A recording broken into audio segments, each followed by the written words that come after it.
नमस्कार, नादी टीवी में आपका बहुत स्वागत है और मैं हूं आपके साथ अनुपमा खोपड़ी। और बुलेटिन की शुरुआत करते हैं लखनऊ की बड़ी खबर के साथ, जहां पर लगातार प्रशासन अब सख्त नजर आ रहा है। आपको बता दें कि संजीव जीवा हत्याकांड में बड़ी कार्रवाई की गई है, जहां लापरवाही बरतने वाले पुलिस कर्मियों को सस्पेंड कर दिया गया है। सुरक्षा में तैनात 6 पुलिसकर्मी सस्पेंड किए गए हैं, जहां देर शाम ये निलंबन का आदेश जारी किया गया, जिसमें आपको बता दें कि कौन कौन से नाम शामिल है पुलिस कर्मियों के। इसमें सुनील दुबे, मोहम्मद खालिद सस्पेंड किए गए हैं। साथ ही सुनील सिंह, सुनील श्रीवास्तव, धर्मेंद्र और महिला आरक्षक निधि को भी सस्पेंड कर दिया गया है। कोर्ट की सुरक्षा में लापरवाही का आरोप लगाया गया था, जिसके बाद में ये बड़ी कार्रवाई की गई है। जानकारी के लिए आपको बता दें कि हाल ही में संजीव जीवा की कोर्ट में पेशी के दौरान कुछ लोग कोर्ट में घुसकर आ गए थे वकील की ड्रेस पहनकर, और इस दौरान उन्होंने ताबड़तोड़ फायरिंग की थी, जिसमें एक महिला, बच्ची समेत 2 पुलिसकर्मी भी गंभीर रूप से घायल हैं, जिनका इलाज जारी है।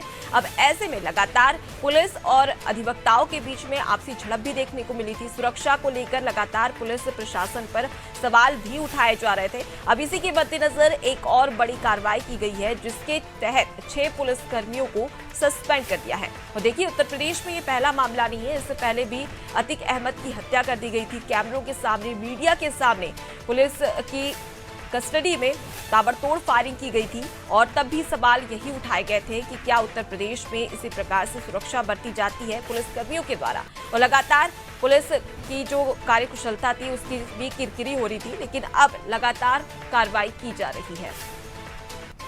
सारी जानकारी लेंगे, हमारे साथ में संवाददाता अमरेंद्र प्रताप जुड़ गए हैं। अमरेंद्र, जीवा हत्याकांड में अब पुलिस की बड़ी कार्रवाई सामने आ रही है, जहां पर कई सारे ऐसे 6 पुलिसकर्मी हैं जिन्हें सस्पेंड कर दिया गया है।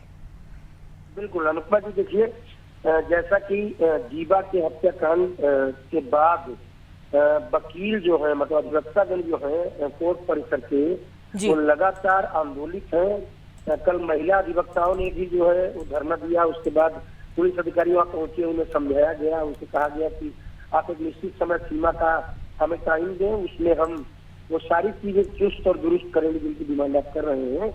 पुलिस के बड़े अधिकारी, सहायक पुलिस कमिश्नर और अन्य जो अधिकारी हैं वो वहाँ पहुंचे परसों भी और कल भी। फिर जाकर के अधिवक्ताओं से बातचीत हुई, महिला अधिवक्ताओं से भी, महिला पुलिस अधिकारियों की बातचीत हुई।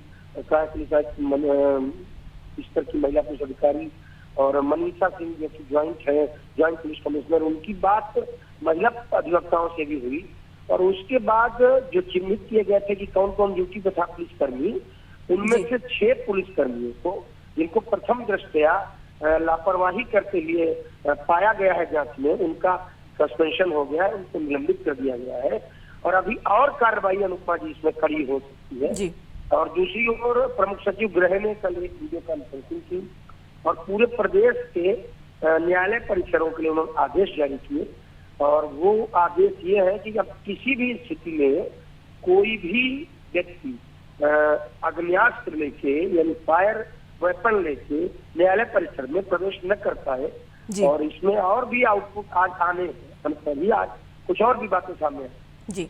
अमरेंद्र, लगातार अब तो कार्रवाई की जा रही है और सुरक्षा के इंतजाम भी किए जा रहे हैं, लेकिन सवाल यही, क्योंकि अब हाल ही में देखा जाए तो अतीक अहमद की पुलिस कस्टडी में हत्या कर दी गई थी और उसके बाद भी निलंबन की कार्रवाई की गई थी। कई पुलिसकर्मियों को सस्पेंड कर दिया गया था और ये कयास लगाए जा रहे थे और ये आश्वासन भी दिया गया था कि ऐसी फिर से घटना नहीं होगी। अब दूसरी बार फिर से ऐसी घटना सामने आ रही है, तो कहीं ना कहीं पुलिस प्रशासन की जो कार्यशैली है उस पर सवाल उठ रहे हैं।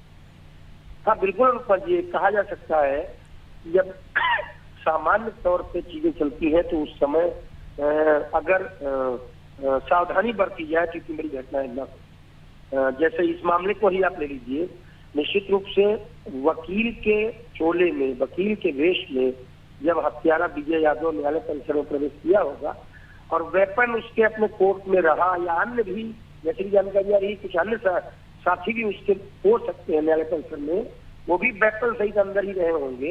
हालांकि अभी चीजें पूरी तरह खुलकर सामने आनी है। विजय यादव फिलहाल जेल चला गया है, लेकिन अगर जैसे कि वहां पर गेट पर एक ड्यूटी लगी हुई है पुलिसकर्मियों की, अगर प्रॉपर जांच की जाती तो ऐसा भी हो सकता था कि वो व्यक्ति अंदर प्रवेश न पाता और इतनी बड़ी घटना न घटती।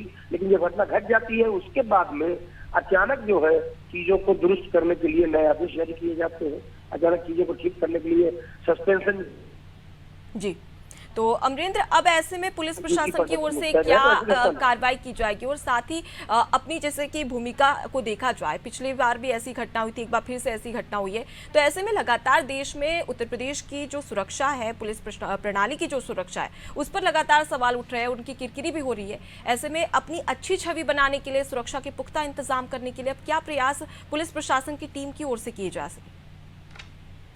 देखिए, कल प्रमुख सचिव गृह ने एक वीडियो कॉन्फ्रेंसिंग के माध्यम से पूरे प्रदेश के सभी 75 जिलों के अधिकारियों से बातचीत की और सबके यहाँ से कहा, भाई आपके यहाँ न्यायालय परिसर या इस प्रकार की अन्य संवेदनशील जगहें जहाँ पर भीड़ होती है, जहाँ पर लोग ज्यादा मात्रा में इकट्ठे होते हैं, जहाँ पर आना जाना पड़ता है लोगों को कानूनी प्रक्रिया के तहत या अन्य आवश्यकताओं के तहत, तहसील परिसर, न्यायालय परिसर या उसके अलावा जो जमीन से जुड़े हुए मामले हैं उनके लिए राजस्व अदालतों में जहाँ पर ज्यादा लोग इकट्ठे होते हैं, उनको लेके साफ साफ कहा गया और निर्देश दिए गए उत्तर प्रदेश के प्रमुख सचिव गृह के द्वारा कि मुख्यमंत्री बहुत सख्त हैं और उन्होंने कहा है कि आप 2 दिन के अंदर पूरा कि कहाँ पर कितनी कौन सी व्यवस्था कर रहे हो, इसकी रिपोर्ट आप दे दो और आप जो है ऐसी घटना की पुनरावृत्ति नहीं होनी चाहिए। फिलहाल अनुपमा जी ये चीजें सामने आई जी।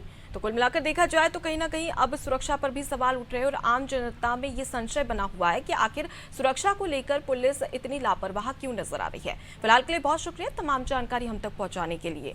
तो उत्तर प्रदेश में संजीव जीवा हत्याकांड के बाद में अब लगातार पुलिस प्रशासन की टीम सख्त नजर आ रही है और इसी के चलते अब 6 पुलिसकर्मियों को सस्पेंड कर दिया है। लेकिन आम जनता के जहन में अब यही सवाल उठ रहा है कि आखिर पुलिस कस्टडी में और पुलिस की पेशी के दौरान कोर्ट में अगर ताबड़तोड़ फायरिंग कर दी जाती है बदमाशों के द्वारा, तो ऐसे में आम जनता कितना सुरक्षित अपने आप को महसूस कर रही होगी, ये लगातार सवाल उठाए जा रहे हैं। और इसी के चलते अधिवक्ताओं और पुलिसकर्मियों के बीच में झड़प भी देखने को मिलती, जहां अधिवक्ताओं ने लगातार कोर्ट की सुरक्षा को लेकर भी सवाल खड़े किए थे।